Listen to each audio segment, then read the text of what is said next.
Hey, did you know that Sports Hub STL is presented by DraftKings, where the crown is yours? There's Matthew Rocchio with the great crown.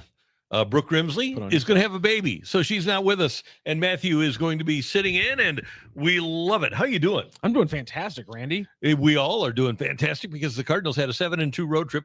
I would have thought at the beginning of that trip to Washington and then Philadelphia and then Kansas City, I figured if the Cardinals would have won a couple in Washington, one in Philly, one in Kansas City, I would have been very happy with 4-5. Here they come back 7-2. They sweep the Nationals. They take 2 of 3 from the Phillies, 2 of 3 from the Royals with cheese.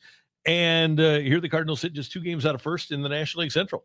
I'm trying not to already watch the scoreboard for these games. I'm just trying to focus on the play on the field. But nonetheless, the Cubs are winning a lot of baseball games, and so you got to keep watching it for now. And also the conversation. I know Lynn Worthy kind of poo-pooed any talk of adding at the deadline, but I think everyone who's a Cardinals fan is going to have their opinion affected by the record and how much they are in the race. And so people are going to be talking about it. So let's just keep talking about it. 7-2 road trip. I'm happy overall. Okay. Well, let's go there because Lynn Worthy, I have a tendency to agree. What do you think the Cardinals need? What do they need to add? The problem is the only things that are truly struggling are things like Jordan Walker, who you're not going to stop giving at bats to. Right. And even if you do, aren't you going to plug in Burleson in left field and move Nootbaar to right or move Herrera? Probably not Herrera to left at this point, but you'd probably use one of the bats that you're not using, right? And I would think give so. them an opportunity, give them a little bit of runway to find out if they can play. I think you would. I think maybe some people would argue going to get another pitcher so that you have Sonny Gray, ex-pitcher, and Matthew Liberatore, and all of a sudden you now have a 3-man group that can, can challenge. Don't you want to give McGreevy a chance? I do. See, I'm with you on that too. We're talking add. If I'm the Cardinals, I feel like I have a lot of good players that I want to see get better. I don't want to block anybody. I know that sounds very Mozeliak-esque, but I don't think this is a World Series team for 2025. I want to see these guys be prepared to get off the runway and take flight in 26 and 27.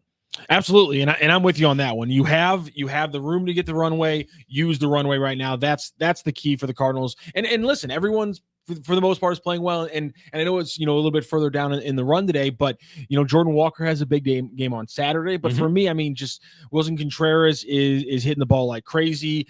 Ivan Herrera has a 1250 OPS since he returned. Alec Burleson, since that Mets series, has like a 1200 OPS as well, including 4 of his 6 home runs of the season, including finally getting back in the lineup and hitting one over the weekend. I mean, all the young people are hitting VS2 and win, even if they do come down a little bit, from their hitting streaks and things like that. Those guys, relative to their position and their very high leverage, high value positions, they're playing above average on both sides of the ball. And that's all you can want. So, I mean, everything's positive right now, even if the offense can, go quiet every once in a while, but that's baseball. Thanks for joining us on the chat. Good morning to all of you. Let's turn to, if you stop thinking of Walker becoming a star, then what would be an acceptable slash line for a right fielder on this team, assuming ascending to plus defender? Great question. Okay, so if I could get 250, 310, 500, 810 OPS with everything else the way it is. I know Arenado has struggled of late, but I know what Arenado's probably going to give me. With Contreras doing what he is doing, with Mason Wynn doing what he's doing, not that he's a middle of the lineup bat. If I could have Jordan Walker hit 6 for me with an 810 OPS, I'd be a pretty happy camper. A very happy camper, as a matter of fact. Yeah, you're on that moving him up in the lineup thing again, aren't you? Well, number 6 hitters don't do an awful lot. Yeah, that's fair enough. Yeah, I think that'd be good. You're just looking for progress as well. The fact of the matter is the launch angle isn't what I think even the Cardinals want it to be. No. I keep talking about bat swing, bat speed, because it's a tangible thing that matters.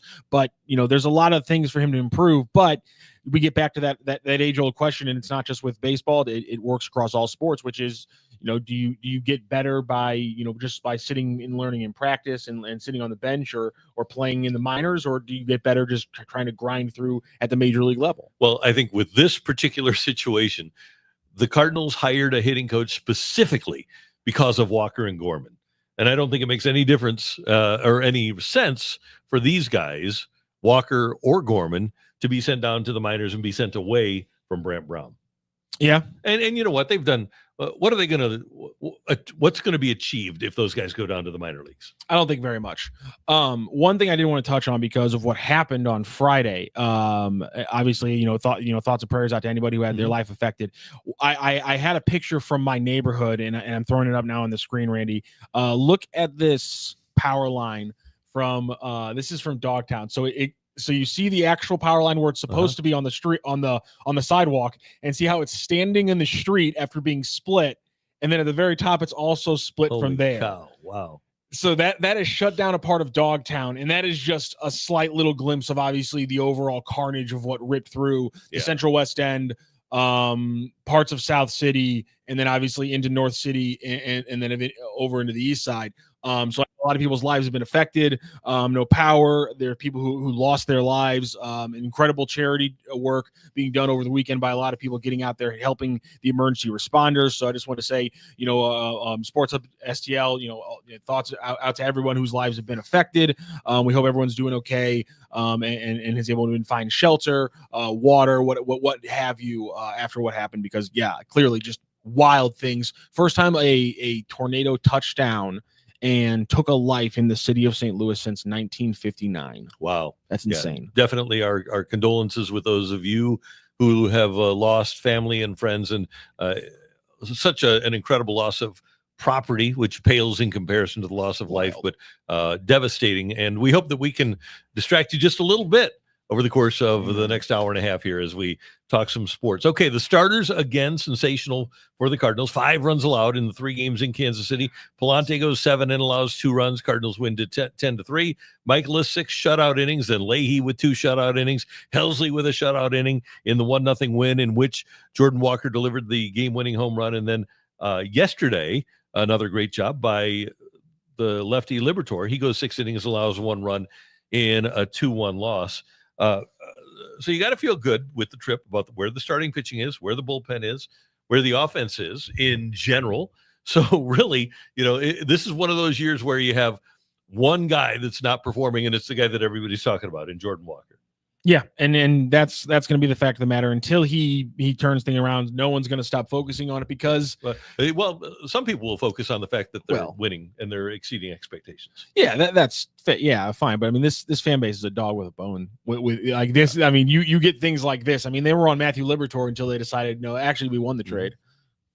Yeah. So I mean, it's just, I don't think no matter how many good things happen, you're going to get people to stop complaining about Jordan Walker's struggles. Even when he has a big game on Saturday, gets a big hit, you're not going to hear it. It just, people, they hyped him up to the way they did.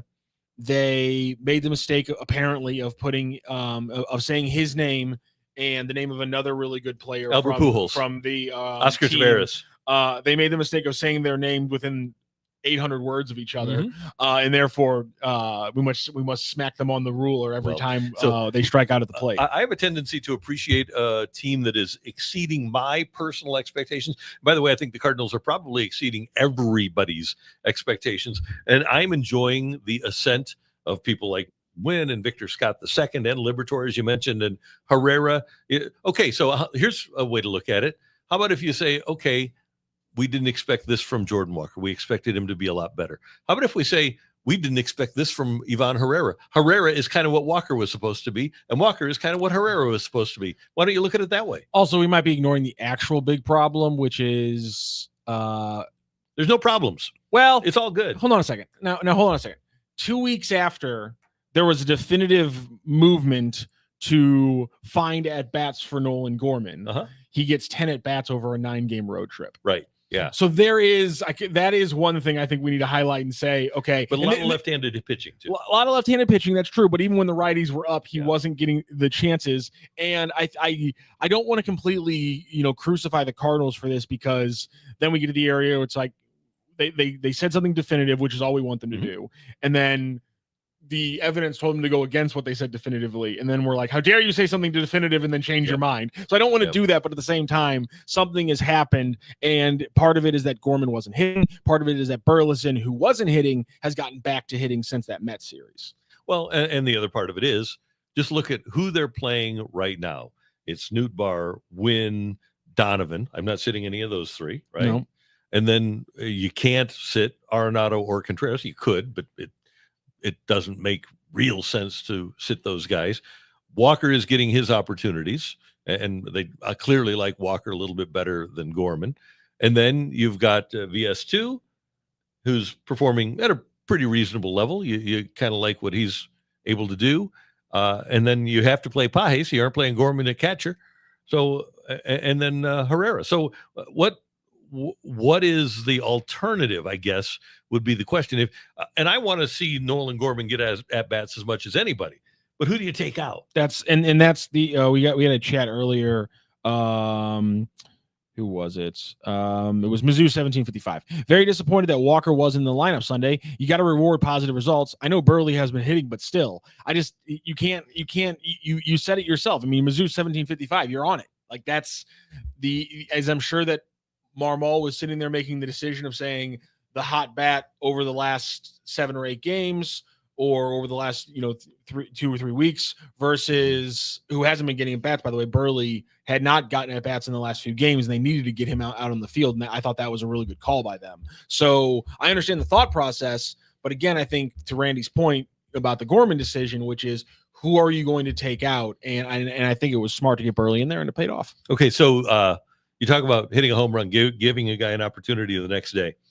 And I used this on Immaculate Grid yesterday, so it's an old fun fact that you guys might like. This is an Uncle Randy thing. Okay, how much do you love Immaculate Grid? Huh? How much do you love Immaculate Grid? It's awesome. Do you only do baseball, or do you do the other sports? I do as well? football. You do football I only okay. do the Blues or the hockey if the Blues are in it. That makes sense. And then I try to do every square. I try to have a former Blue. Like so anyway, yesterday, one of the things on Immaculate Grid was only played with one team and played second base. I used 1976 Cardinal second baseman Doug Clary, who had 4 at-bats in the majors, and the only hit he had was a game-winning homer in the 16th in San Francisco.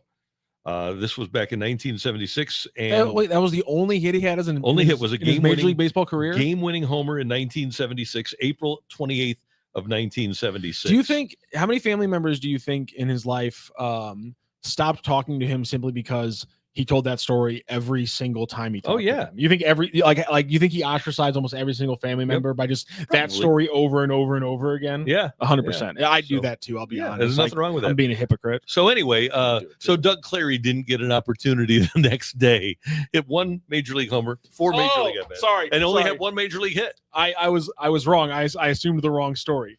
Oh. The story of the home run is not the most told story by him. The story about how the manager screwed him over by not playing him the day after the game, not the game winning hit. That is 100% the story. He has been in whole reunions, full Christmases. He has had a cousin just pinned to a wall, just like, and then that son of a, he didn't play me after I got the game winning hit. Oh God, I feel sorry for his family. 7 major league games, 4 major league at bats. 1 major league homer, 1 major league hit. So that's Doug Clary. Look him up on Baseball Reference. I hope he got the ball. Yeah. Did they do that back then? No, I don't think they did. When did they? That's this is an extremely random tangent, but to your memory, when is the first time you started noticing them? Like not like for like the big ones. I know. Obviously, the game stops when Hank Aaron, hits that home run. Hit it into the bullpen. Tom House caught it, so it wasn't a fan. But like, when did you notice like non-monumental record moments started getting like a notice of like stop the game, get the ball, or things like that? Did it not start? Really, it was 2000s. Well, obviously McGuire when he was hitting them out in 98. Yeah. And so I would say late 90s. Okay. Probably, and I would think that there were probably some deals made before then. Let's Turn 2 has probably locked in the phrase that guy used on his family. I only hit home runs. Major League Baseball. All I did. Only thing I ever did, hit home runs. Yeah. But with the Cardinals, you've got Herrera hitting home runs. You've got Burleson hitting again. You've got Contreras. Mason Wynn has been a revelation since moving to the 2-hole. Victor Scott II are both plus players. I wonder in 3 years, who's the Cardinals' best player going to be? Their center fielder or their shortstop? Or Mr. X. It's not going to be. I can't imagine Herrera is going to be their best all-around player. Might be their best hitter. I don't think he'll be their best all-around player. I was going to say, well, Donovan is now. You don't think Karraker can be a above average fielder at a different position? Maybe, but I don't know if the Cardinals will do that, because what happens if Walker gets going? I guess at some point Newt Bar will be gone, but oh no, my golden shoes are too heavy. Yeah, Herrera could theoretically play first, but you've got Contreras here for 2 more years. Let's Turn 2 says Mr. X currently at second base in the minors. JJ Weatherholt? Yeah, I think that's who he's talking about. Okay, yeah. So remember in the spring when everybody loved Matt Koperniak? Koperniak's got to make the team. Matt Koperniak's got to be on the Cardinals. He's hitting like 183 in Memphis. Yeah. Kyle Reese, who does an incredible funny job on X, talking about prospects. Weatherholt got a lot of credit yesterday for hitting the building down in the minors, and Kyle Reese was just like, I remember when Dylan Carlson used to put balls on top of that building. Yeah, there you go. And it's just I'm not trying to take a shot at JJ Weatherholt. I'm just talking about compartmentalizing and having and just holding yourselves back a little bit, because clearly it doesn't always turn around. And listen, JJ Weatherholt could very well be a better pro than Dylan Carlson was. But again, pure talent doesn't always progress linearly. If JJ Weatherholt is a Cardinal regular and is playing in this ballpark, he's not going to be a home run hitter. No, because it's too pitcher. It's a hard park to hit a home run in, and he's not a home run hitter. He's a really good hitter, but he's not a slugger. He's not going to be Ryan Sandberg.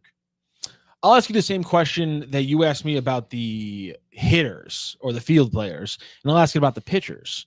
And is Matthew Liberatore, is what he's showing us right now, does that make you change your mind? Are you thinking about him again, long arc, as a number one? Do you think he has that level, or let's say maybe if you think it's Quinn Matthews, does he have the number 2 level for a guy like Quinn Matthews? Are you seeing that from Liberatore, from his jump here? I know it's only 9-10 starts here to start the season. What is it? 8 starts. I think you have to love what you've seen. 9 starts. Yeah, and so who's the best? The best pitcher on the Cardinals in 5 years? For me, a guy that is a number 1 is a guy that starts a playoff game and strikes out about 8 guys. Liberatore striking guys out right now. Now it's still not at an elite level necessarily, but he's not walking people at an elite level, which is nice. I think that if we look at it logically, there are so few of those guys around. And a number 1 now is different than what a number 1 used to be. Now, a legitimate number 1 starter gives you 6 innings. Used to be that a legitimate number 1 starter gave you 8 or 9 innings. So far, Matthew Liberatore is doing that for the most part this year. So I think that he's capable of being a front of the rotation guy. Again, would I want to start him in game 1 of a playoff series right now? Probably. I don't know. That's a great question. But I do think that Matthews is more of a strikeout guy if they ever get him going. If I were to take, let me put it this way. If I were to be offering a long-term contract to a young Cardinal left-handed starting pitcher, right now it'd still be Quinn Matthews over Matthew Liberatore. You have not moved off that since the beginning of the season at all, have you? He's going to be really good. I'm impressed by that. The fact that you haven't moved off that at all is pretty good. By the way, I just want to point it out, talking about Matthew Liberatore, he's upped his strikeout rate to 22% this year. He's cut his walk rate down to 3.8%. Yeah, he's been impressive. Relative, if we're talking about starters, and I want to bring in a name here, the career average K percentage for Sonny Gray is 24.4%. And as a Cardinal, He had his career highest in 2024 with a 30.3% back in 2019, 2021 when he was having some really good seasons. He was in 29% K rate, 27% K rate. This year, Sonny Gray's at a 24.8. So right now, Matthew Liberatore has pushed his career high to a 22% K rate. That's where Sonny Gray is. If we're talking about Randy saying you want a number one guy who has that strikeout rate, Liberatore right now is trending upwards, but he's not that level of a strikeout guy. And here's another point, though, about Matthew Liberatore. He leads baseball in walks per 9 innings with just 1.4 per 9 innings. Yeah, that's what I'm saying. He's killing it. 3.8% is nuts. Yeah, and 1.4 walks per 9. You'll take that, 8.1 strikeouts per 9. Pretty good in the strikeout to walks, 5.88, basically 6-1 strikeouts to walks. So he's been great, and I have absolutely no qualms about him being a front of the rotation guy. I just, and I don't even know now if they're going to make those number one guys like we used to watch Scherzer and Verlander and even Kershaw. As poorly as he pitched in the postseason, you loved the regular season enough so that you had no problem with him starting game one of a playoff series. I don't know if those guys are going to exist anymore. Garrett Cole, he's hurt now. Who is that guy in Major League Baseball? Who's the number one right now, you think? We're actually getting Cole Bassett's left foot chiming in here with Detroit's Tariq Skubal. He's very good. Defines number one very starter. Good. Yeah, he's great. That's a pretty good call. So 6 2/3, 95 pitches. That's pretty much you think that's the ceiling in 5 years for the overwhelming majority of Major League Baseball starters? Yeah, that's where Liberatore's at. Yeah. So, but that's okay.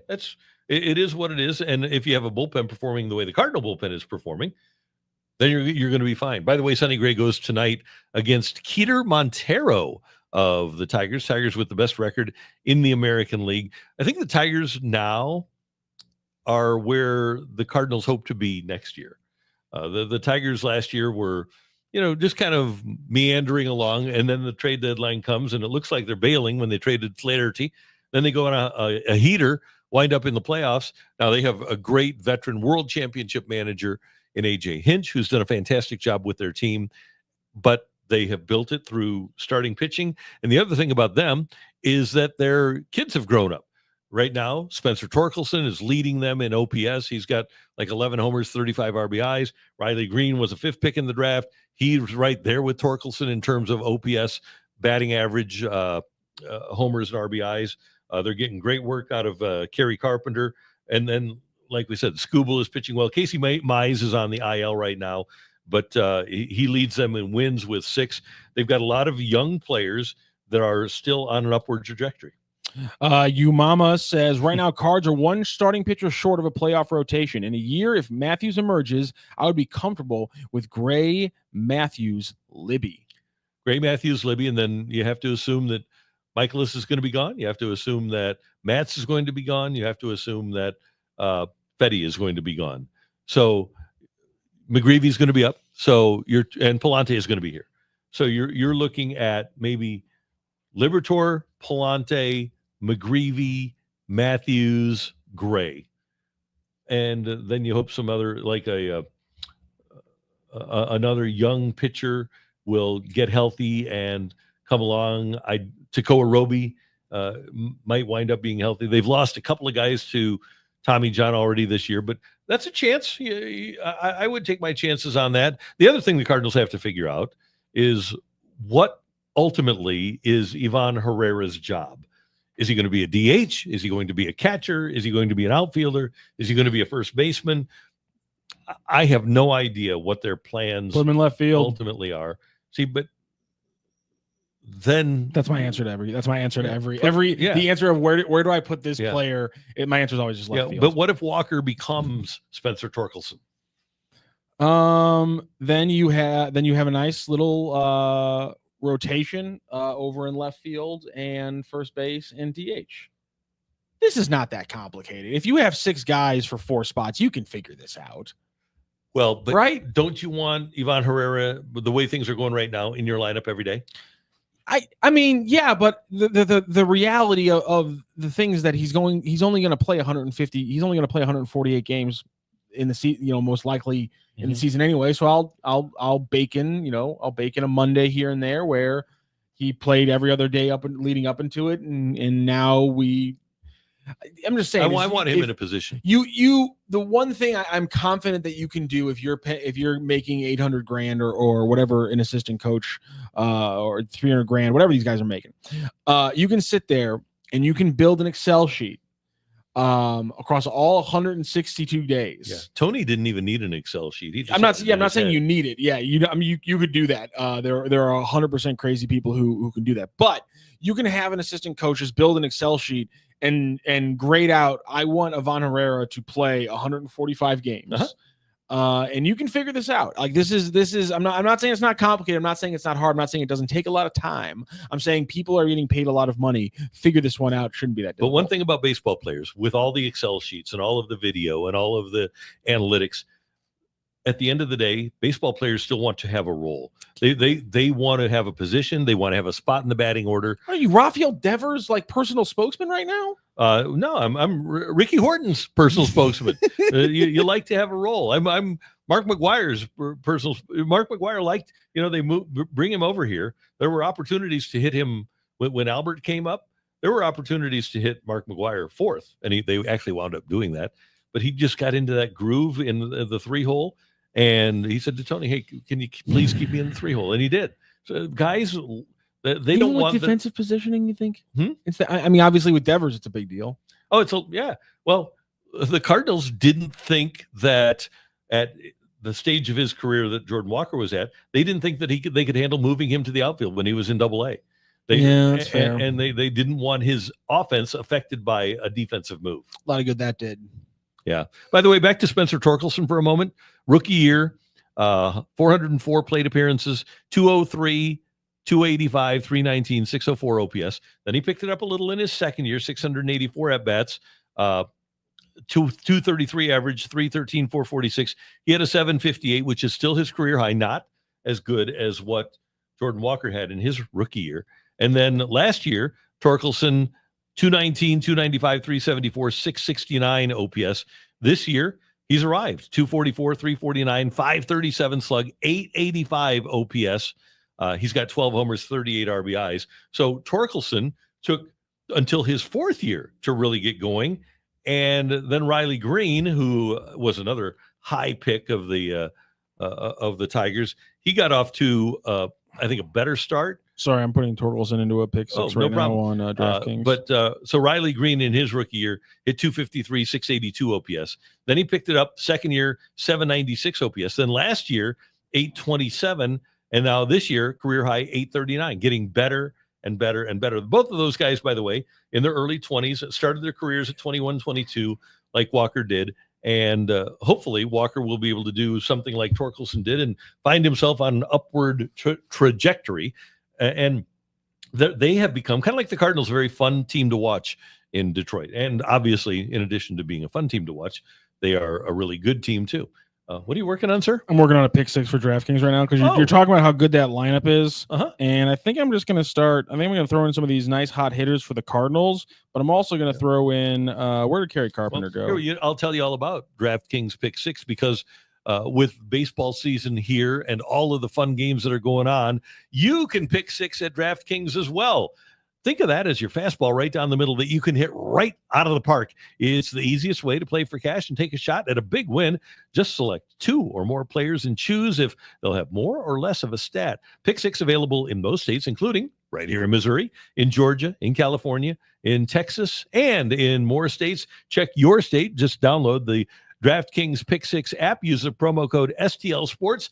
STL Sports is our promo code. And if you're a new player, you get $50 in Pick Six credits instantly on just a $5 entry. So you need to check that out. Okay, what do we got? Okay, I like this. I put together a nice little one here. So we're going to go with Spencer Torkelson, more than 1.5 total bases. Like it. And that's one, and we get 1.5x boost on that one, or 1.2x boost on that one. We're going to Ivan Herrera, more than 1.5 hits, runs, and RBIs because he's killing it.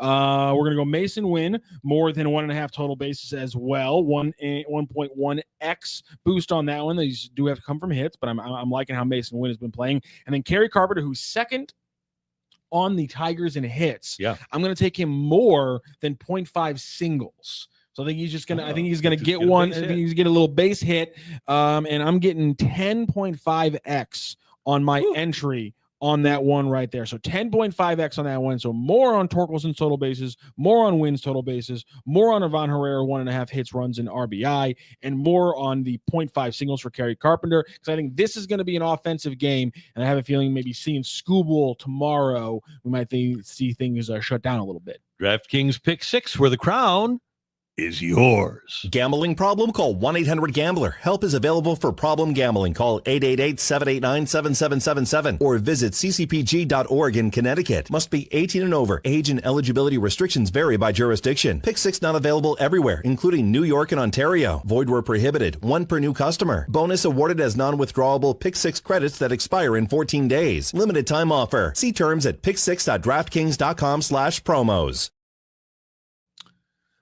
Matthew Rocchio's favorite basketball player is Nikola Jokic. And one of his favorite teams is the Denver Nuggets. It was interesting nationally during the course of the season. People would not buy into the Oklahoma City Thunder because they'd never done it before.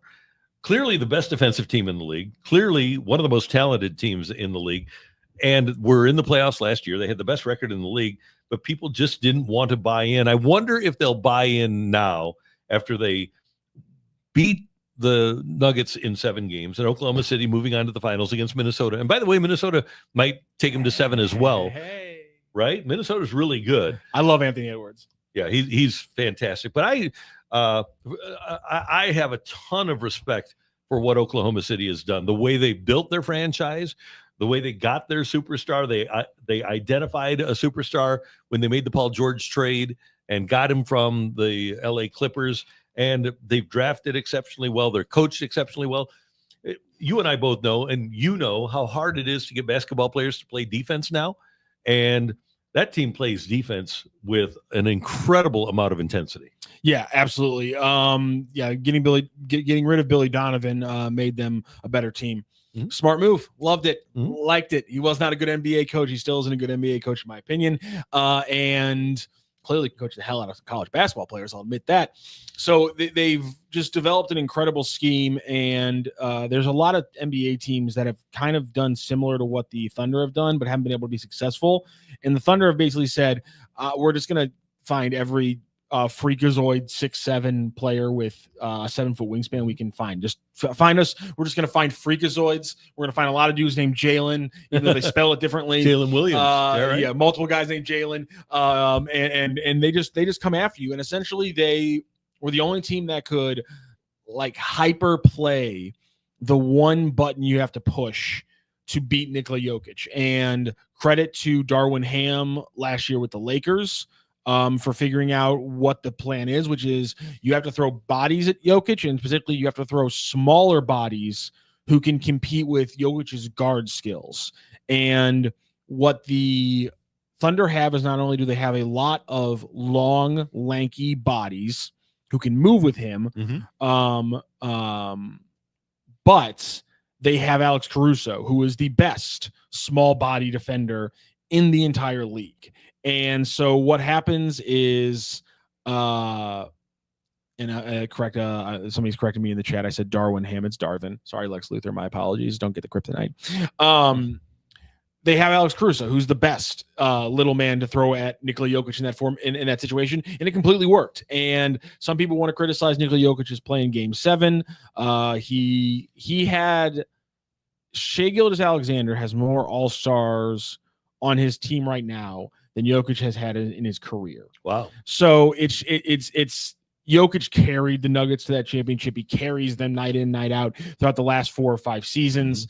Criticizing him because the one defensive play that worked was able to be worked against him because a team has 5 guys that they can throw at him, including the best, or one of, if not the best, one of the best wing defenders in Alex Caruso.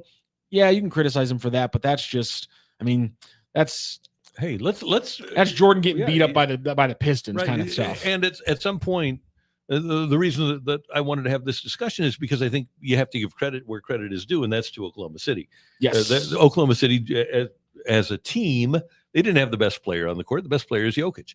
But as a team, Oklahoma City is better. And by the way, Oklahoma City is going to have their hands full because Minnesota made the very rare in the NBA win-win trade, trading Cat for Julius Randle and DiVincenzo, who's really a good playoff player. But then you talk about having the long guys, and obviously the difference in this series might be your guy Rudy Gobert. God, I can't. I'm glad that he's not much maligned in the playoffs because I was always a big fan of Rudy Gobert as a defensive player, but then the fact that he would get played off the floor in the playoffs really hurt the fact that you can't keep him out of the Hall of Fame because he's won 4 Defensive Player of the Years, I think, at this point. But yes, the Julius Randle and Donte DiVincenzo trade was monumental in a lot of ways because here's the thing. It's crazy when you think about it, but the entire history of the NBA in the last 5 years has been affected because Donte DiVincenzo was traded away from the Bucks. Mm-hmm. It's wild to think that a very solid 3-and-D wing can completely shift everything that happens in the NBA, but there are so many permutations of if Donte DiVincenzo doesn't get traded the first time, and if Donte DiVincenzo doesn't get traded the second time, and all the stuff that was happening with the Villanova Knicks in the first place. All these different things that happened because Donte DiVincenzo got traded while being a very, very good playoff piece for a champion for a team that went on to win a championship is kind of crazy. But Julius Randle becoming a solid player, because here's why I get so annoyed by people who just say the current NBA is crap, whatever. If the current NBA was what people said it was, Julius Randle and Rudy Gobert would still be obsolete players in playoff runs, and they wouldn't be this important because much like NHL hockey, the NBA playoffs is a different season than the regular season. Things clamp down. People start shooting more mid-range. Things slow down. Defense becomes more important. They can now game plan and practice in a way that they can't do in the regular season. I don't think a lot of casual fans understand that NBA teams just don't practice because the schedule doesn't allow them to. And that's why a lot of hardcore NBA people are just saying, listen, we already do everything on a per game basis, stat wise, just start cutting down games. It'll make for a better product, but obviously they're never going to do that. But yeah, it's so many different things are happening, and the NBA has been a blast to watch this. And playoffs. You'll have, we mentioned Randall and McWilliams, right? Who's the forward I'm thinking of for, I'm blanking. Jamie McDaniels. There you go. I was gonna say, and then you've got Timberwolves Williams, Knicks. Holmgren, Hartenstein up front. You got a really interesting series coming up for Oklahoma City and Minnesota. It should be a lot of fun. Meanwhile, in the National Hockey League, you have the Stars advanced. Thank you, Dallas. Appreciate it, getting the whiner out of there, and they'll take on the Oilers in the West. I didn't enjoy that win. I couldn't dance on. I couldn't make fun of Winnipeg because of the heroic performance from Scheifele. Yeah, that was unbelievable. Yeah, I'll make fun of Winnipeg like when the season rolls around next year, but I couldn't do it yesterday. I could not do it. That was unbelievable. I wonder what it's like for the league to not get a call from Scott Arniel today. Complaining about the officiating. Andy. Okay, well, yeah. I'm not going to do it, but he's apparently a whiner. Randy's going to. So anyway, you got the Stars who were in the Stanley Cup Finals last year, taking on the Oilers in the West. Obviously, two of the premier players in the league in Draisaitl and McDavid, and the Stars might be the deepest team left in this field. Florida's great. They're the defending champs. Carolina is the most underrated team in the league. They're extremely deep, extremely well coached. They have great goaltending. I love this Final Four. In fact, we're going to have a team out of the West that hasn't won in a long time. Dallas hasn't won since 1999. Edmonton hasn't won since the early 90s, 1990.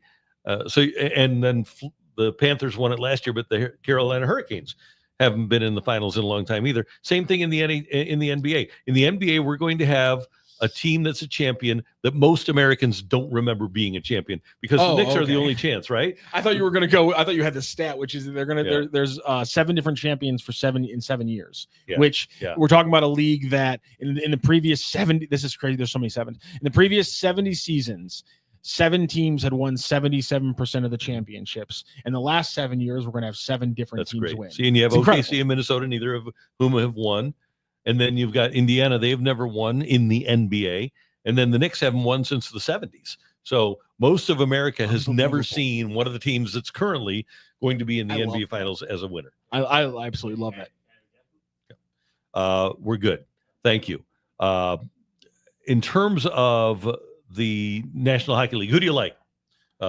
Florida against Carolina. Who do you got in that series? I'm going to go with Bog Hog on this one. He's going to take. He's going Oilers in 5, Panthers in 6. I like that. I like that call right out of the gate. Panthers are just. I really like the Panthers. They're really good, but it just seems kind of like they're the Blues in 19, where they got to grind teams out and win that 1 in 6 or 7. They're just not going to. They're not blowing teams away with a sweep or a gentleman's sweep. Oilers they can kind of rush you. Yeah. Yeah, they can kind of rush you.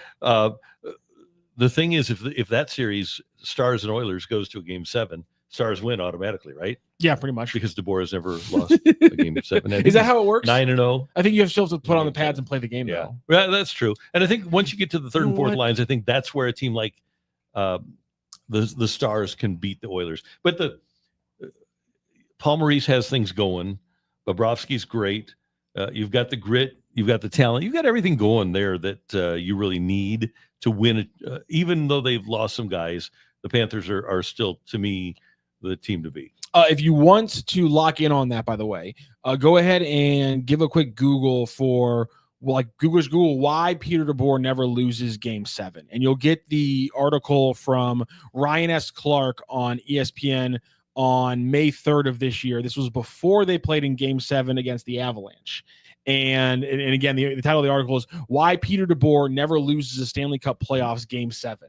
So, and it goes into his mindset and how he coaches these teams and kind of the things he has learned over the years about coaching a team because of the mental aspect, the physical aspect of Game 7. It's a fantastic piece. Again, Ryan S. Clark on ESPN.com. Check that out because there's a football guy. I think that's why the S is in the name. Oh, okay. So that you don't confuse him with the football guy. All right. It's like actors. Here's another thing. If DeBoer somehow magically would have gotten to a Game 7 against the Blues in 2019, would he been able, as Chasers said, he wouldn't have been able to ice a team. He wouldn't have been able to put a team out there. They were all beat up. That's a good point. The Blues had pounded them into submission. So he's just lucky that he didn't get to Game 7 in that one. Is that how he's lucky? Is that how he has improved to, what is it, 8-0, 9-0? Yeah. He improved to 9-0. He's not. He improved to 9-0. Excuse me. Yeah. That's ridiculous. Pretty good. I kind of hope it goes to Game 7 now. Yeah. We've got a busy day here on Sports Hub STL. Of course, we have Cards Hub 365 before and after the Cards game against the Tigers. And Sports Hub STL postgame shows are brought to you in part by Hot Shots. They invite you to come out to their St. Charles location on Sunday, June 1st to celebrate their 35th anniversary. The fun starts at noon with a parking lot party featuring the Budweiser Clydesdales.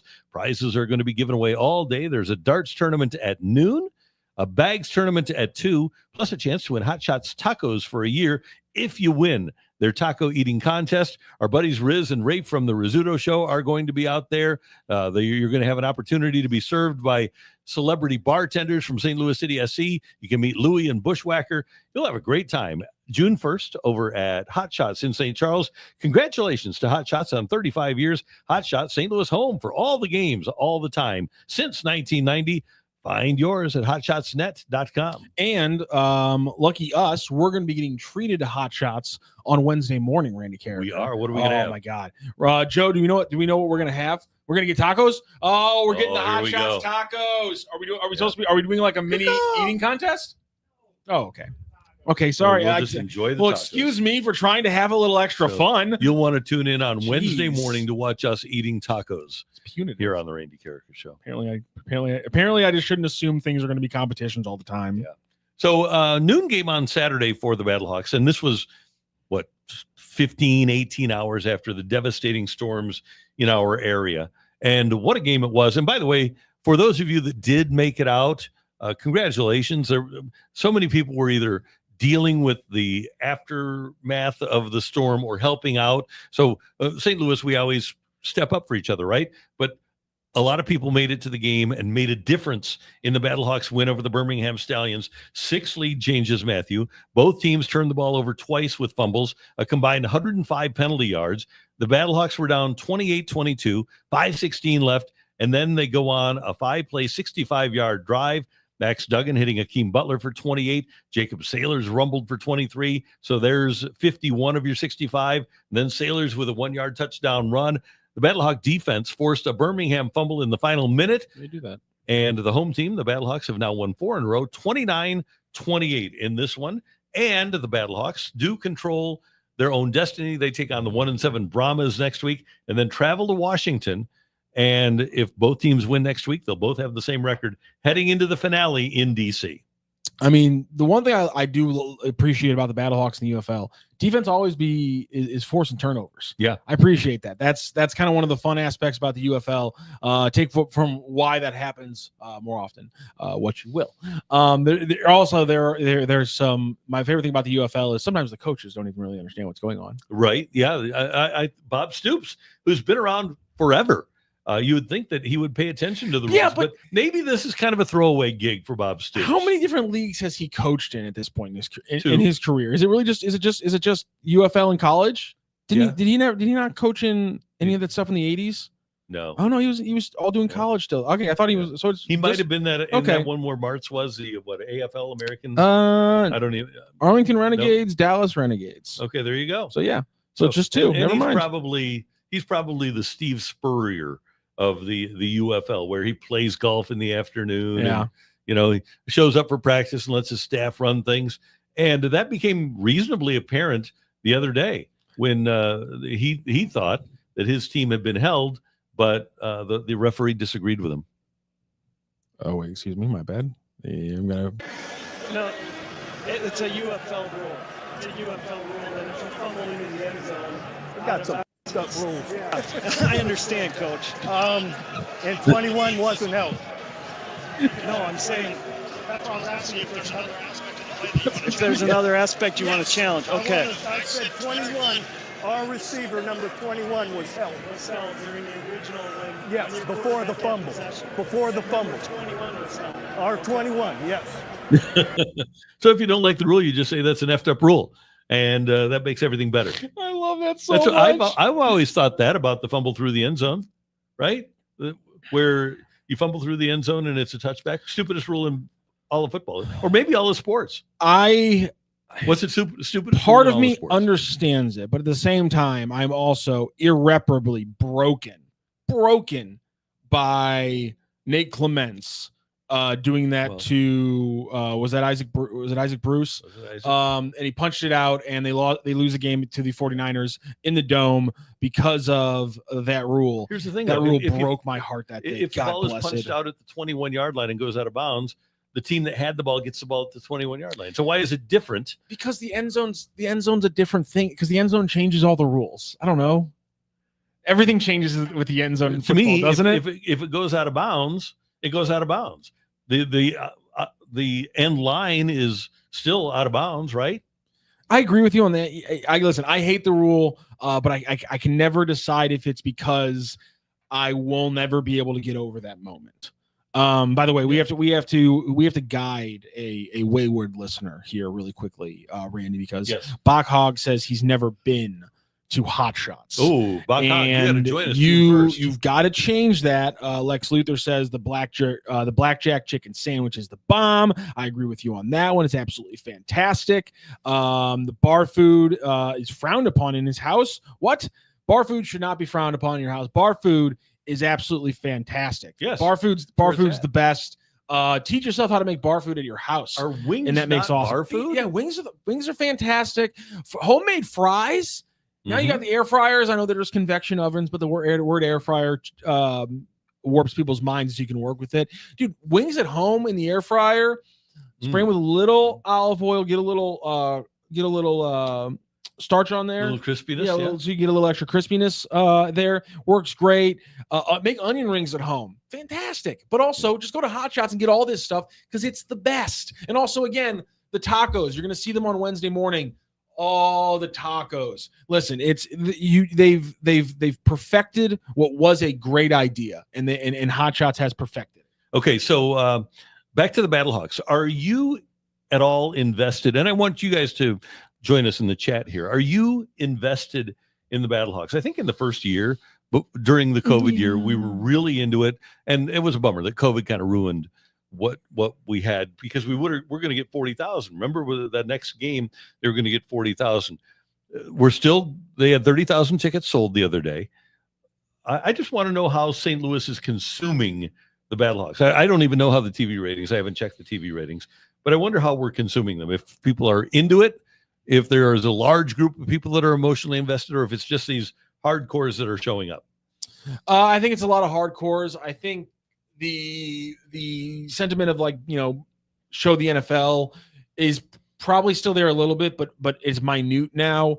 For me, it's gone that the NFL that I do watch now gives me my fill of football, because being away from the NFL, I'm not as football obsessed as I was. Uh-huh. And even when they first got here, I still had that need to be football obsessed, where I was 100% brought in. And just being honest, for me, it has come down a little bit, because we added soccer, and they're playing at the same time, and that's one added aspect of it. And I just think it's this weird thing where they shouldn't be in cities that have NFL teams, but I think there is like a disease alongside the NFL where you become obsessed with everything football. Mm-hmm. And so it's almost like people who are bought into the NFL because they're in an NFL city are kind of primed to want to watch spring football, but those are also the markets they shouldn't be in, because they also have they have a football team to watch. So there is kind of a catch-22 that I'd never really thought about that I think might be affecting the UFL. And I think that's a really interesting point, because I don't think that the NFL or the UFL could ever emotionally grab us like the NFL does. And even certainly as a kid with the football Cardinals, my mood for a week was based upon what the Cardinals had done the previous week. Yep, 100%. And then when with the Rams for the first 10 years or so, I was so emotionally invested that it was the same way. If they won on Sunday, I was happy on Monday and the rest of the week. If they lost, I was sad, or angry sometimes. But the other thing was, I was always getting ready for the next home game. What are we going to do for the tailgate? How are we going to go about it? Getting all the injury news, getting all the information we could. God. So basically, something that happened once a week was controlling my life for the whole week. Fortunately, I worked in a job where that allowed it allowed that to happen. But there's a lot of people. I mean, look at the number of vehicles that are built dedicated to tailgating. And the amount of people that get together, hundreds of people that get together for a tailgate every week. It was remarkable, and is remarkable, how the NFL has this hold on American culture. And obviously, if you don't have a team like we don't, and you don't get to tailgate, it's a different animal. I know some of you are really emotionally invested to your football teams, but I just can't invest emotionally in that league anymore. Yeah, I can't either. It broke me. 2016 broke me. I can't even, January 2016 completely broke my ability to dive into a team to that level again. Yeah, and since then, and I'm a unique case because working in this job has also dulled my fandom of other teams as well. Mm-hmm. And I think I might maybe just look too stoically upon some sports teams. Which is why I don't get when fans are irrational at times, because I was that irrational fan one time. Uh-huh. I wanted Vernon Golston at one point. So stupid things happen. So yeah, I'm trying to get into it, and I hope honestly, if they're playing in the conference championship game or the title game, I'm there, 100%. And they're going to be here. Both the conference championship and the title games are going to be here. Yes, and Jordan Ta'amu, former BattleHawks quarterback, not too happy about that decision. Yeah, we've heard that going into this week, and we're really a little frustrated that if it comes down to that, I feel like we do need to play in a neutral spot because playing back in St. Louis, I played there, so it's just having that home field. For them, that home field advantage while we're the home team I don't think it's fair. And I think a neutral site. I mean, we even talked about what about just playing back in Arlington, where we don't have to travel, save a lot of money, and play there. And I don't know. I just think the league got to figure that out. League figured it out. They decided that the conference championship games and title games are best when played in front of a lot of people. Yeah, that's what it comes down to. And yeah, they could play in an empty stadium in Arlington where nobody would care. A St. Louis, Washington game in Arlington where people don't show up for the home team. Yeah, that'd be wonderful. Great optics, which has been the really the pillar of the UFL. It'd be nice season. to have one team to actually have a fan base that's on TV. By the way, a couple of your chat notes. Austin Shiflett, I don't know if this is realistic, but I hope this support of the BattleHawks leads the NFL one day to bring a team back to St. Louis. I don't think that those would be connected items. Yeah. The support of the BattleHawks here and the NFL. Here's the very first question I think that has to be answered about the NFL. Are they looking for their 42nd market?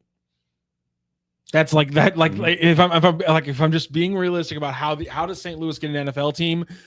It's 50 years from now, and they're expanding to 40 teams. That's how St. Louis gets a team. I don't see it happening anytime before that, or for any reason other than that. I would agree with you 100%. And NFL owners, they don't want to share with more than 31 other NFL owners. They're very happy having 32 franchises right now. Nominal in the Lou. When I heard all UFL teams practice at the same location, it made me think it's a production, not real games. That's just a cost-cutting measure. They don't want to have 8 teams in 8 different practice facilities around the country. They're able to pay for one practice facility. They all practice at different times at the same practice facility. Both teams travel on one plane to a site. So, for example, when Michigan plays St. Louis, both teams travel on the same plane to and from St. Louis. So there are a lot of cost-cutting measures that are in place there. But I think these are authentic games. I don't think you could get a guy like Anthony Becht to play in a production rather than a real competition. Yeah, it was 100% just a decision for money, and it's a balance. You know, what can you get from the teams being here versus what can you save from them all being in one location, and you put those two things into an Excel sheet like we've been talking about, and there's your answer. Sorry about it. That's just the fact of the matter sometimes. Mason Windu, there is tailgating at Brewers games. The parking around the stadium is set up perfect for it. Even at Brewers spring training games down in Maryvale, Arizona, they tailgate out front. That's pretty cool. Lex Luthor, Jordan is right from a competitive standpoint, but from a business standpoint, he is wrong. And at this point, that's the business standpoint. I mean, do you really think it's going to be the competitive level is what's holding the UFL back, or is it marketing and things like that? Yeah, they won here last time. Yeah. And this is from Lex Luthor. The NFL will expand again probably once the NBA and MLB get to 32. The NFL probably likes having the most franchises. I really honestly think that with the amount of money that they're getting in television revenue and the fact that it's a 60-40 split for home team revenue, these guys are this is why the Rams are in Los Angeles now. It's all about the money. And does adding a team get them enough money? And now let's do a little math and give some credit to. So how much is every owner getting from collective bargaining every year in the NFL? How much are they getting every year? And could the expansion fee be $1 billion? Oh, it'll be more than $1 billion. Yeah, sorry, it'd be like $3 or $4 billion. So like you break that up across the 32 owners, and does that like cover the base of their collective bargaining loss until 10 years down the road when the added teams expands the advertising revenue they can then resettle in the TV things? Because that's what this comes down to is the expansion money enough that they don't lose money when they go to the table next year for the new TV deal and everything gets redistributed across 34 teams, 36 teams, 38 teams. Does the money get added to the TV deal enough relative to inflation? This is why this is boring. But that's the conversation. That's the conversation we have to have. So $4 billion divided by 32 is $125 million. Okay, that's not a lot. Brock Purdy just got $265 million. Lex Luthor says probably $6 billion. That's what the Commanders so just sold for. If you would sell a single franchise for $4 billion, if you'd sell two franchises, that'd be $250 million. You could pay for your quarterback for 5 years.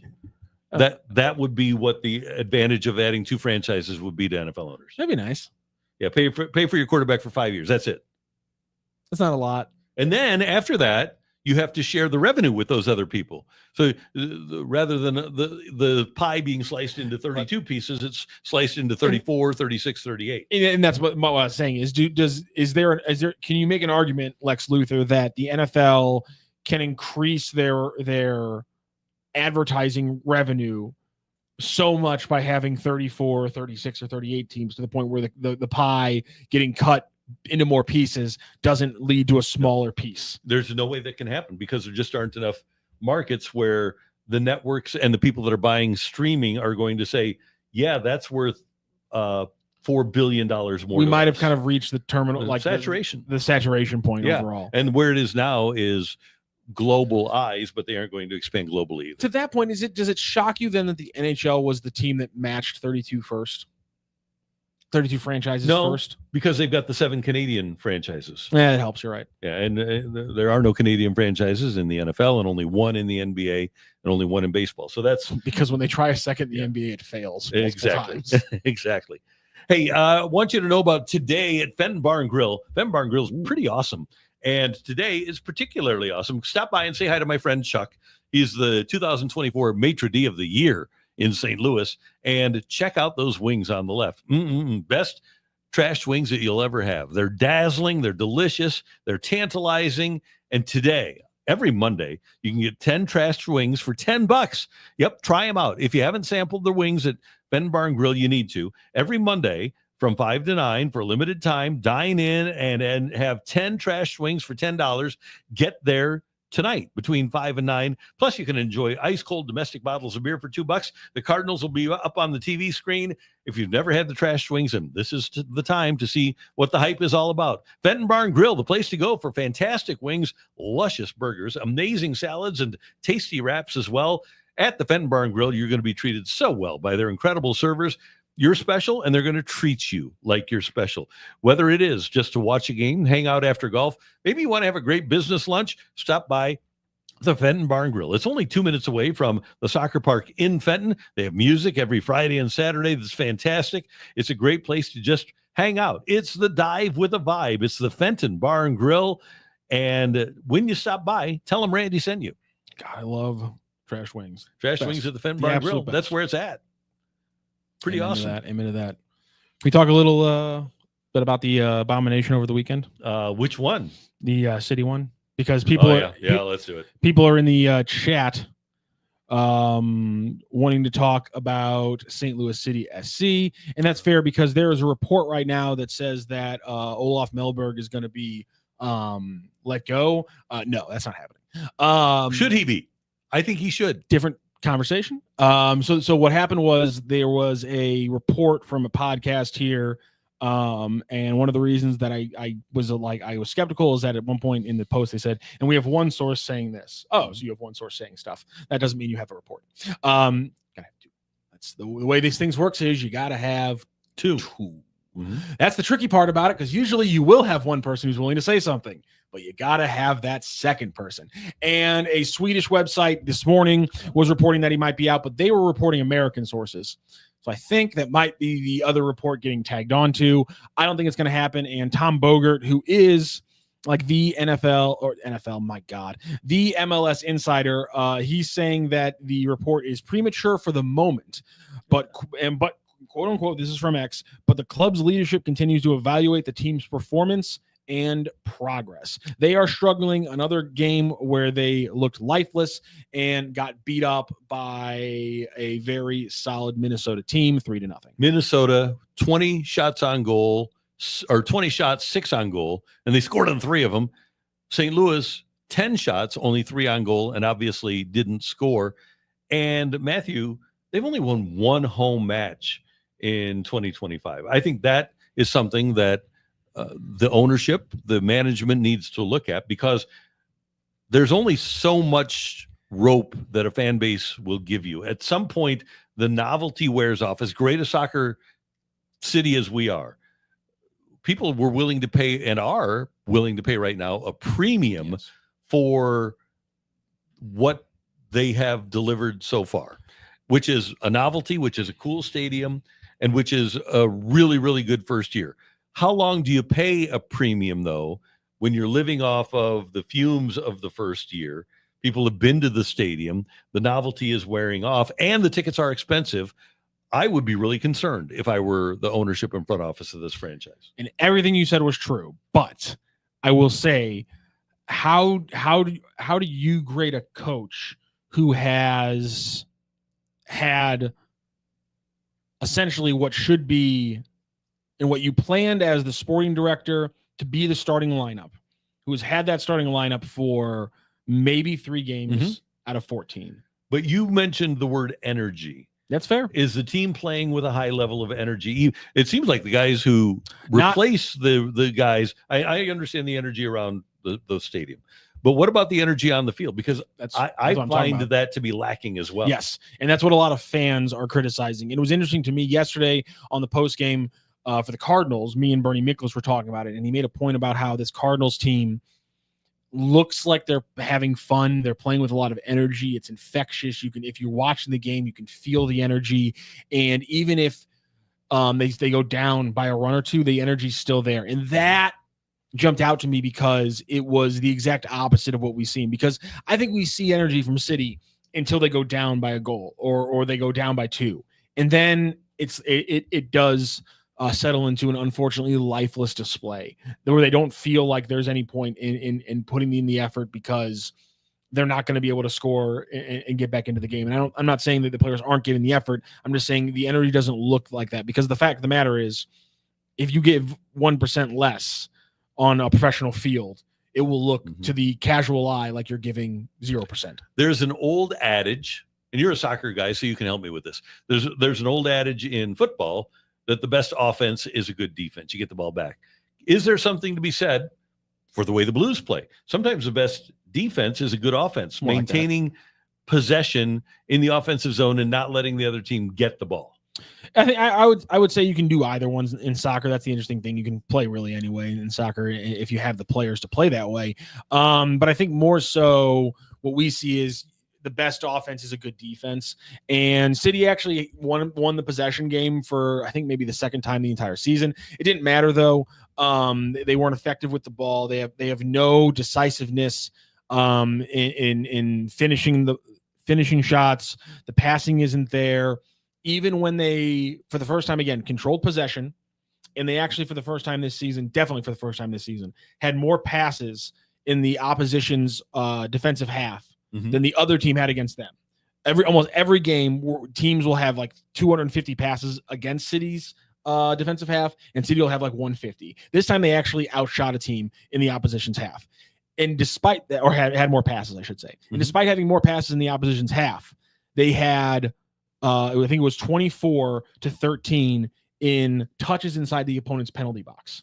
So they had the ball in the offensive half. But when they actually came to getting the ball in front of the goal, there was zero ability or skill to make that final decisive move. And the passing wasn't there, the running wasn't there, the awareness wasn't there, the work rate wasn't there. Coached things? I think some of these things are coached things, but I think a lot of these things are players failing to execute on the field. I'm seeing a team that is undeniably not getting the most out of their players. Olaf is failing. His largest failure, in my opinion, because some people want to complain about formation or tactics and things like that. Why aren't we trying different tactics? Why aren't they trying different formations? They are trying different things. That is the one thing I can be confident of. They are trying different things. Those things are all failing. But Olaf is failing to put his players in the best positions to succeed. That is where he is failing, undoubtedly. But where he is putting players, he's putting professional players for the most part. He's failing 3 or 4 players every once in a while in most games. But that still leaves 7 players who are in the position where they should be doing their job and are in a position to succeed. And those players, en masse, are not executing either. That's So the problem. it's everyone right now. Everyone is to blame. Everyone is at fault. Yeah. But the other part of this, as I mentioned, the novelty wears off, right? Yes. At some point, they're going to have somebody that sells their product, Mhm. and he doesn't seem to be very enthusiastic about trying to help sell the product either. I guess I would say, yeah, I would say he if you asked him about selling, are you saying like being like selling the strategy to the fans? Anthony Beck coming on with us, Yeah, and being enthusiastic about the product. Ali Marmol doing however many media sessions he does a day, 5.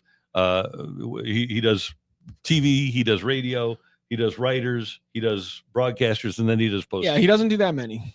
Yeah, he's not that open. He's a quieter, more reserved guy. And I think in this particular situation, you need a guy that is willing to be a salesman for the product. And the BattleHawks have the perfect guy, right? I think that's fair. Fact, and they're not in indifferent situations because they both have to build a groundswell of support. I would argue that right now the salesman aspect is probably coming from Lutz and Olaf, and they're saying, give me 3 games with and a fan did a great breakdown of on Twitter about their record when they have more than 8 of those proposed starters from the offseason and less.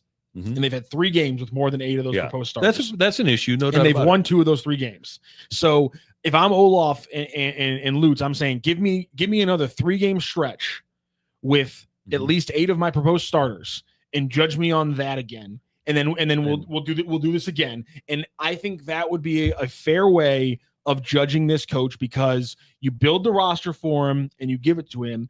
Yes, you could argue that if he was a better coach, he'd still find a way to win with a roster of half backups. Mm-hmm. But there's a very, very, very, very small group of people on the planet who I think could pull that off. And I do wonder what was wrong with John Hackworth. You know? I listen. I am on.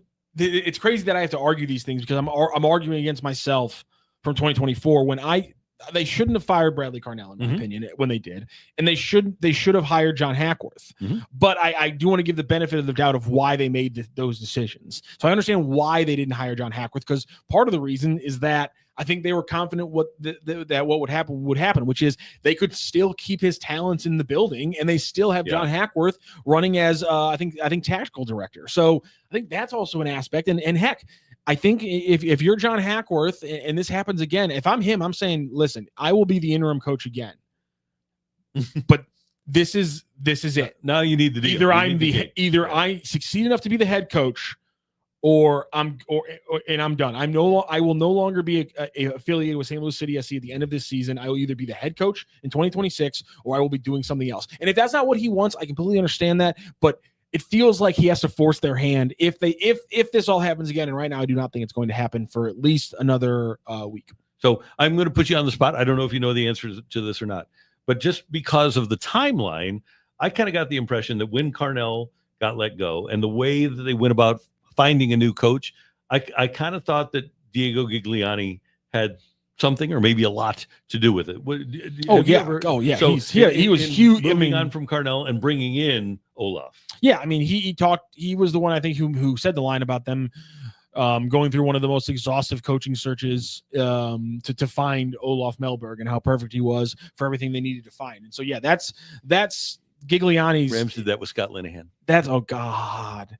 Why didn't you tell me that when they made that almost similar phraseology? Oh yeah, they even had they told us. I should have known. Yeah, they told, and here's the way it ended. It's kind of fun actually. Well, looking back, but at the beginning of the coaching search, they procured the services of Marshall Falk and Dan Deerdorf and said, these guys are going to help us find our new coach. And then those guys never got calls.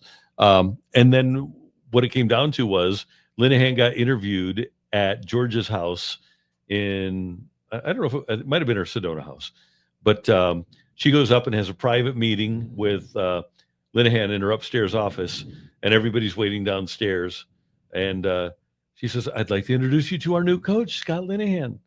So basically, Georgia picked the new coach. Yeah, that I'm not. Yeah, that makes me sad. Come on, it's fun. That's a huge bummer. But Apparently, I think it was a big winding staircase, by the way, so it was of really course dramatic. Of course it was. I think it was Diego's decision, 100%. And I think if it doesn't work, it's going to be an odd summer. That's for sure. Especially because they scheduled a friendly with Olaf's former team in late July, so that could be awkward. Yeah, it could be different. We'll see. By the way, if you want to get together and to get an autograph from and maybe shake the hand of Roman Berkey, you can. Autograph signings from stars such as Grant Fuhr and Ryan O'Reilly and Berkey and Armand Membo of the Jets and many more at the 2025 STL Sports Show. Takes place at the Doubletree Hotel in Chesterfield, Friday, May 30th through Sunday, June 1st. Go to stlsportshow.com to find out the schedule and all of the information. VIP packages and photo ops are available for most athletes. It's really going to be a fun weekend out at the Doubletree in Chesterfield. Plus, right now, if you use the code SHOW15, you can get 15% off tickets for Fuhr, O'Reilly, and Berkey. It's the 2025 STL Sports Show, Friday, May 30th through Sunday, June 1st at the Doubletree Hotel in Chesterfield. Go to stlsportshow.com. Pretty cool. Hey, how about yesterday in North Carolina, Scottie Scheffler, who had gotten off to a slow start at the PGA Championship, then picked it up a little in the second, takes a 3-shot lead into the final round yesterday, and then he gets caught up with on the back nine by Jon Rahm. Rahm absolutely crumbled down the stretch, and Scottie winds up with 4 birdies on the back nine. He goes 4 under for the back nine, and Scottie wins his 3rd major, a couple of Masters under his belt.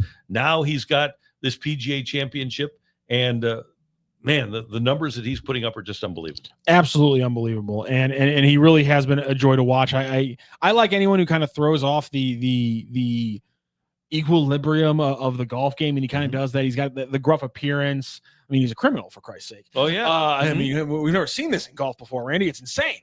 But no, it's fun.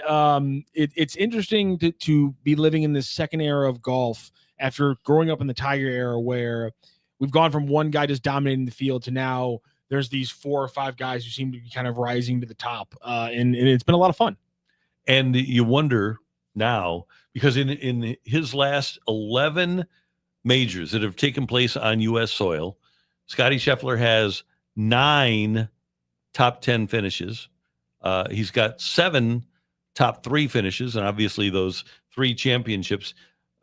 I wonder how dominant he can be. There's a great statistic that's out that in his career so far, this is the 15th career PGA Tour victory for Scheffler at age 28.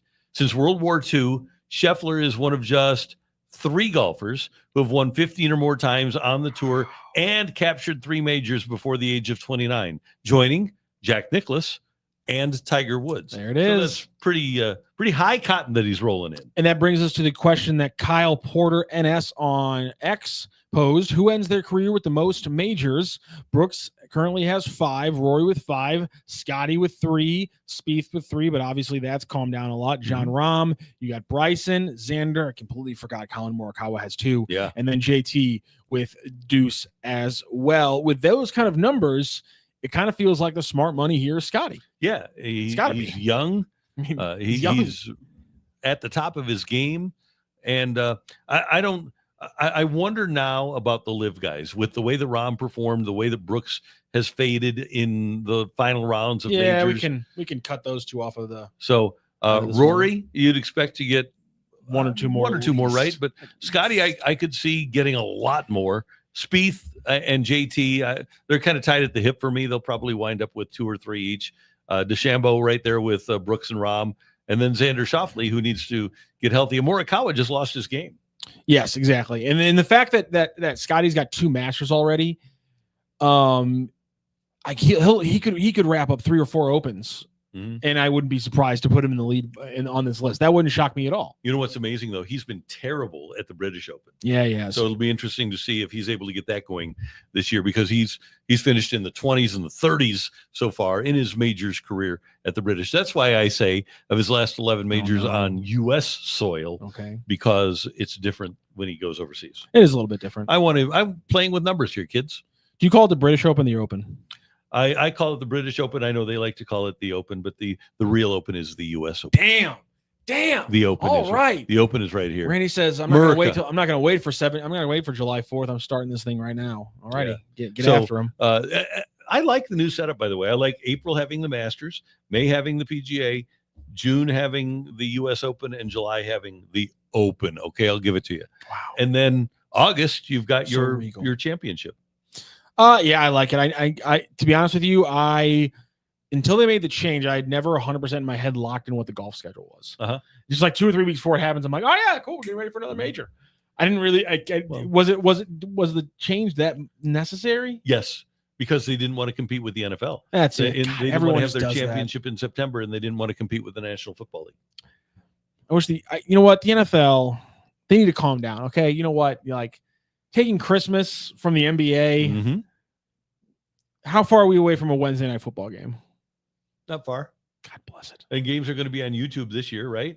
I'm okay with that. We love YouTube. Yeah, but we Like do. and subscribe. Thank you. Yeah, good to have you with us. And they're free. But you've got YouTube, you've got Peacock, you've got Netflix, you've got Amazon. Do we have any other streaming platforms that they're on yet?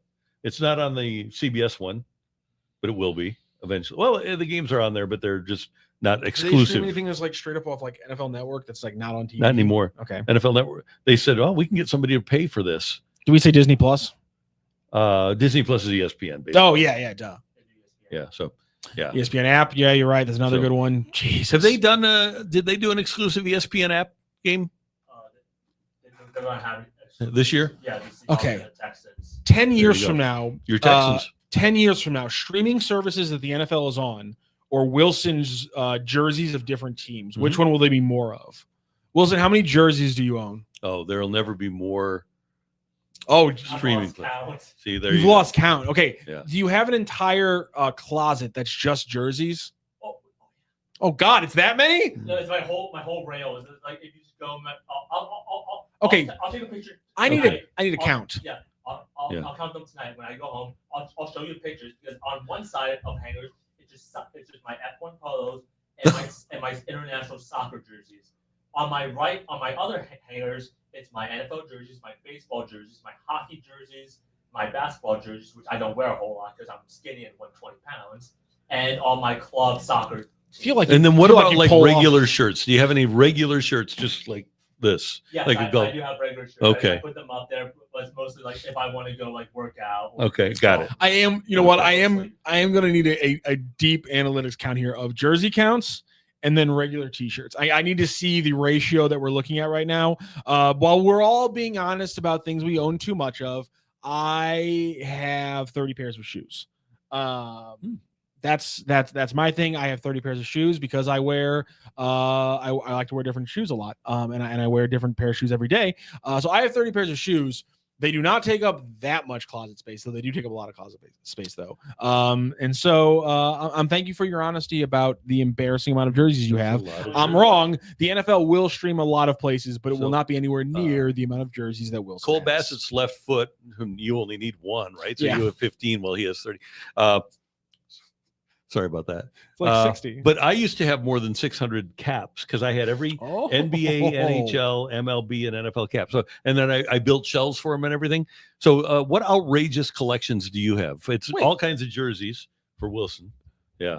Actually, it's even worse with caps. I have like 4 sets of caps for all the MLB teams. See, there you go. That's a lot of caps. Wait, were you saying this with past tense? Did you get rid of this collection? I got rid of, So now I've got a lot of golf caps, and I probably have a couple hundred. What did you do with this hat collection? Oh man, it was unbelievable because I'd never worn them. I just displayed them, so I sold them on eBay. It was great. You went full like 40-year-old virgin Michael Scott boxing up all the toys. Oh yeah, you sold how many hats? Several hundred. Yeah, and I had like a lot of vintage caps, like 1970s NFL caps. Because I didn't. You just were bored with them? Yeah, well, I wasn't going to.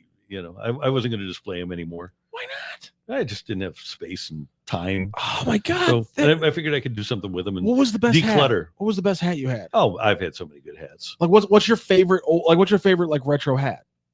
You had to pick one. So it was an old, and I'll bet you there's a lot of people in St. Louis that have this. An old St. Louis Cardinals with a white stripe. It was a It was a mesh back, white stripe. It was very cool. And I actually still have that one. Oh, okay. But Thank God. like when I would go to Super Bowls, I went to almost 20 Super Bowls and bought a cap from each of those. Oh, that's a really good point. All-star games, stuff like that. So Masters, I got, not that I was there, but I had a guy buy me a Masters cap. So I've had a lot of caps. And I still have a bunch. Okay, good. As long as you're not giving up the really good ones. This could be Ben says he has over 1,000 vinyl records. Oh, nice. 1,100 CDs for Brian Ellis. Oh, sold them. Brian Ellison, good move. Yeah, that's a lot of CDs. How about Bubs? Collect hats, sports breweries, etc. I can see the collection getting too big after several decades. That's what happened to me, Bubs. You got to call the herd at certain points. As Cole Bassett's left foot says, comic books. You got to call the herd. There's no doubt about that. But I feel like you set yourself like a base. Like I feel like I'm at my shoe limit. Like I feel like if I buy more shoes, I'm gonna have to start getting rid of shoes I don't wear anymore. But like I don't think I'm ever gonna be able to just get rid of all my shoes because I always love wearing them. I have a lot of hats. I don't ever wear a hat. Why would I? But this magnificent mane that he has. Why the heck would I wear a hat? But I like the hats I have, and then every once in a while when I come across a cool hat, I want to own it, and I'm going to keep that hat forever because it's a really cool hat. Yeah. I've got a lot of Callaway caps. I don't know why I pay so much money to advertise Callaway, but I do. Let's turn to baseball cards is a good one. Our buddy, this could be Ben, 1,251 Discogs, and then this could be Ben again. Over 1,000 vinyl records. Do you still listen to vinyl records? I want you to chat in on this. Do you still have a turntable and like on a regular basis listen to vinyl records, or do you just have the vinyl records? Because everything I listen to now, and I never thought that I would go away from CDs, by the way, every little bit of music that I listen to now is on my phone. I don't listen to anything except my phone. And I still have CDs around, but I never listen to them, except I got a bunch of Christmas music CDs that I listen to now and then. I think me and this could be Ben might have gone back and forth on the chat about the audio quality of vinyls before. Oh. Jay Renegade, I listen and buy vinyls regularly. That's cool. Good. I love listening to vinyls. The experience is great. Let's turn to, what about visors? Yes or no? I own a couple of visors. I have no problem with people that wear visors. Our guy, Eli Drinkwitz, is a visor guy, right? Yeah. So I don't have any problem with visors. Yeah. I got a couple. So. Yeah, I don't like the visor look. I feel like it would be optimal for me though, because I do have a big forehead. Ralph Longo, you all are making me feel great about my now small car audio collection. Ooh, good. Okay. I thought he was about to say small car collection. Yeah, I was gonna be like, no, that's the dream. Thank you, Reggie Jackson, for tuning in. I do own vinyl, but I do not listen as often as I want. That's from Cole Bassett's left foot. Hey, one other quick note that I want to get a take on here. I don't know why the NFL owners want to get rid of the tush push, but they're going to make a determination this week on the brotherly shove at their annual league meetings. Multiple outlets have reported that the group of 32 team owners is ready for a vote and will meet in Minneapolis either tomorrow or Wednesday to make a final decision. I don't think that they would be promoting this if they were going to preserve the tush push. I think the reason that the word is out there is that we're getting rid of the tush push, which I think is ridiculous. We're getting rid of it because Philadelphia is good at it, and I think that's terrible. I hate it. Don't lessen strategy. Make teams figure out how to stop it. This is why the NFL, people say it's no fun, and why people like college football is because you can get away with stuff. You can innovate without the worry that it's going to be stopped because other people aren't smart enough to stop your innovation. And remember that I think in 2005, the NFL allowed pushing of teammates because they said a penalty was too hard for an official to see. So you got rid of it for that reason. What is going to make the play easier for the official to see now? Why did you outlaw it in 2005? Yeah, we're going to get rid of that rule that says you can't push a teammate. We're going to put that back in so that you can do it in the game. Now you're going to outlaw the tush push, and your officials are going to be able to see it better. It's dumb. That's what it is. It's a dumb rule because this is what the NFL has been back to when people complained about the bob and weave. It's just we don't like it. It makes us feel bad. Let's whine about it. wah. We've been the most important athletic program at the schools we were at before we were coaches here, both at high school and college. I'm important. Wah. I want my things. We're going to keep it in the UFL. And BattleHawks fans, you need to catch up on BattleHawks Hub Weekly every week with Luke Slaybaugh and Judy Strotter. They're going to get you ready for the next game.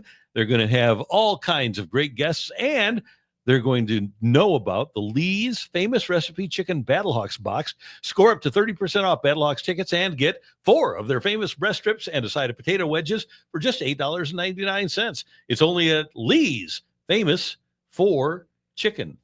Cards in at home after their 7-2 road trip, taking on Tigers tonight, and then we'll get going with the conference finals in the NBA and the National Hockey League tomorrow night. Woo-woo. And I guess we might have a second alert weather day. Oh, another one? Yeah, we might. I don't know if we're going to have a thought to a rain out. By the way, Cards up 365 as you saw there, right after before the Cardinals game today at 3, and then after the Cardinals game tonight. We gonna be okay? My app. Crap. Yeah, tonight. Chance of rain? 65% thunderstorms. Okay. Yeah. So we might not be talking. 90% on Tuesday for thunderstorms. Good Lord Almighty. Yeah. Don't want rain. Like Everyone has postponed games. It's ridiculous. I feel like we have more postponed games this spring than we had in a very long time. I don't like this. Oh, by the way, next Monday is Memorial Day, and we don't have a show. We don't have a Randy Karraker show next Monday. Did you see that? Did you get that email? Oh, no one's doing the show? Oh, okay. I just thought you weren't doing it. No, it said no Randy show. I was going to rebel and do a pirate radio. Oh, that's fine. Okay. You can do that. Sweet. All right. Maybe a Randy Karraker show then. So we'll keep you up to date on Brooke, too. She's going to have a little one. We just the due date is on the 24th, so we're 5 days away. But it might come earlier. And I texted her before the show, and I don't think. Oh, here. And tomorrow here we go. Tomorrow it's a Tuesday, so we get Brendan Schaefer. Talking a lot of baseball, so hopefully they do play. Yep. Brooke on her way to the hospital, waiting for his arrival. Oh, how about the shot call from Brooke saying, you know what? I probably shouldn't. I need to pack it up. I probably shouldn't be doing this show on Monday. And so she says, Friday, guys, that's the last day. And then Monday, I mean, talk about Babe Ruth in it. Called her shot. No doubt about it. What a shot by Grimmer. That's great. So maybe by tomorrow morning, we'll be able to tell you what's going on with the Brookinator. Cole Bass's left foot. We talked about it earlier. Melberg's not getting fired. He's on the practice field today. Well, not today. No, he's on the practice field today. I know, but he's not getting whacked today. Yes, exactly. Although there have been coaches that have been, didn't Mike Brown run a practice? And then he was on his way to the airport for a Sacramento game, and they called him and they fired him on his telephone. That's true. You're not wrong about that one. But no, I think the problem there is that the Sacramento owners are bad at their jobs. Oh, okay. Just a fact. Okay, that's good to know. Well, I'll be interested to see, because who do we play next? We being St. Louis City SC. They face off against Minnesota United on Wednesday in the U.S. Open Cup round of 16 at Minnesota. And then they come back home for a match against the San Jose Earthquakes. I'm not feeling great about this. You're not? For what, other than all the history? Sorry. They come home against the Earthquakes in 2 weeks. So it's away against Minnesota United on Wednesday for U.S. Open Cup. Then it's away against the Rapids, the hated Rapids of Stan Kroenke, this Saturday. And then it's a home match against San Jose. So you have an away match against a fairly good team in between things, which could still potentially set the we could be talking about this next Monday. Ole, I know you're watching this on delay, because right now as we speak, you're on the practice field. You cannot lose to the Rapids. Don't lose to the Rapids. Yeah, don't do that. All right. Big mistake. Huge. All right. Did you have fun today? I had fun today. Good. Wilson, did you have fun today? Yes, I did. All right, good. We will see y'all tomorrow morning at 10:02 on the Randy Karraker Show on Sports Hub STL. We are brought to you by DraftKings, where the crown is yours. See you tomorrow, everyone.